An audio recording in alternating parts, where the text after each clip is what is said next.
নিরাপত্তার কারণে তারকেশ্বরে আপাতত রবিবার ও সোমবার light and sound laser show বন্ধ রাখার সিদ্ধান্ত নেওয়া হয়েছে।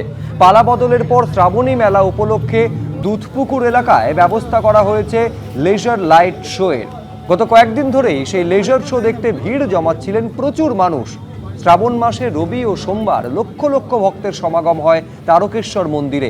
তাই নিরাপত্তার কারণে রবিবার এবং সোমবার লেজার শো বন্ধ রাখার সিদ্ধান্ত নিয়েছে প্রশাসন। তবে পালা বদলের পর প্রথম শ্রাবণী মেলা ঘিরে সাজো সাজো রব। আলোকসজ্জায় মুড়ে দেওয়া হয়েছে গোটা তারকেশ্বর। বৈদ্যবাটি থেকে তারকেশ্বর পর্যন্ত ৩৬ কিলোমিটার রাস্তায় লাগানো হয়েছে আলো। রাস্তার ধারে তৈরি হয়েছে একাধিক সেবা শিবির। লিপস অ্যান্ড বাউন্সের নামে নথিভুক্ত জমিতে কিভাবে অভিষেক বন্দ্যোপাধ্যায়ের সাংসদ অফিস, ওই সংস্থার সঙ্গে কি যোগ ডায়মন্ড হারবারের তৃণমূল সাংসদের? আমতলায় বুলডোজার কাণ্ডে প্রশ্ন তুলল বিজেপি। পাল্টা জবাব এসেছে কালীঘাট তৃণমূলের তরফে। আমতলায় লিপস অ্যান্ড বাউন্সের নামে থাকা এই বহুতল ভাঙাকে কেন্দ্র করেই এখন যত বিতর্ক।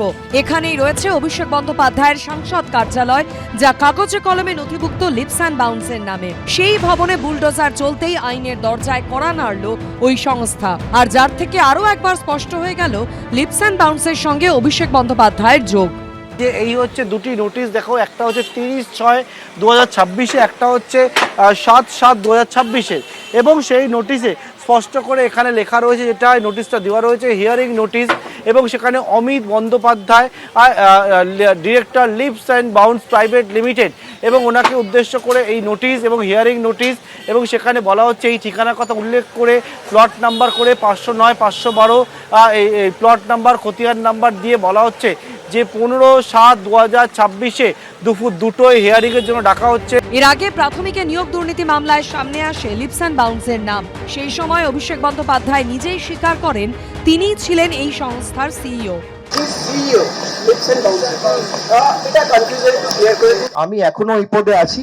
এবার সেই সংস্থার নামে নথিভুক্ত বহুতলে বুলডোজার চলতেই কলকাতা হাইকোর্টে মামলা করা হয়।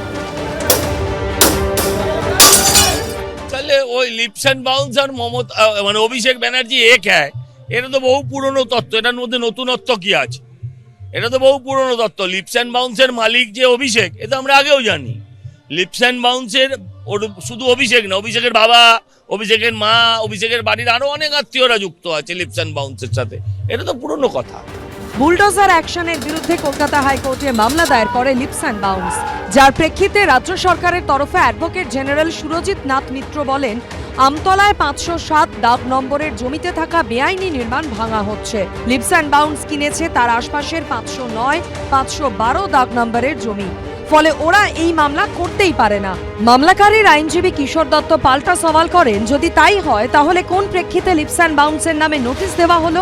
দক্ষিণ 24 পরগনা জেলা পরিষদের আইনজীবী জবাবে বলেন, সুশান্ত মণ্ডল নামে এক ব্যক্তির অভিযোগের প্রেক্ষিতে তাদের এক্সিকিউটিভ ইঞ্জিনিয়ার সেখানে অনুসন্ধান করে দেখেন ওই ভবনেই ডায়মন্ড হারবারের সাংসদের অফিসের নামে বেআইনি নির্মাণ করা হয়েছে। রাজ্য সরকারের আইনজীবী হিসেবে অ্যাডভোকেট জেনারেল সওয়াল করেন, যেহেতু নিয়োগ দুর্নীতি মামলায় লিপস অ্যান্ড বাউন্সের বিরুদ্ধে ইডি তদন্ত করছে, তাই এক্ষেত্রে ইডির বক্তব্যও শোনা উচিত।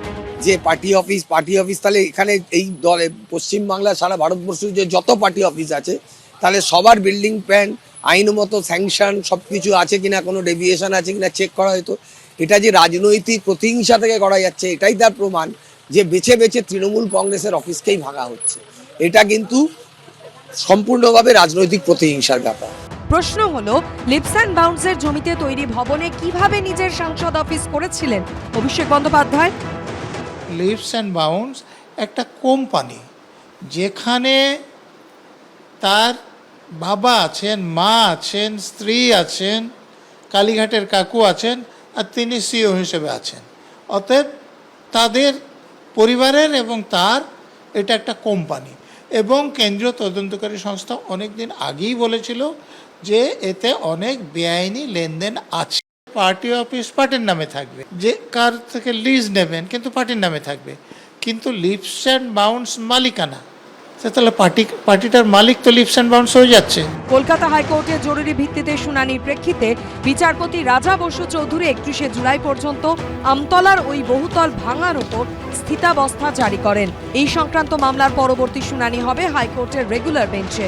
সন্দীপ সরকার, সত্যজিৎ বৈদ্য ও সৌমিত্র রায়ের রিপোর্ট, এবিপি আনন্দ। এবিপি আনন্দ, এগিয়ে থাকে, এগিয়ে রাখে।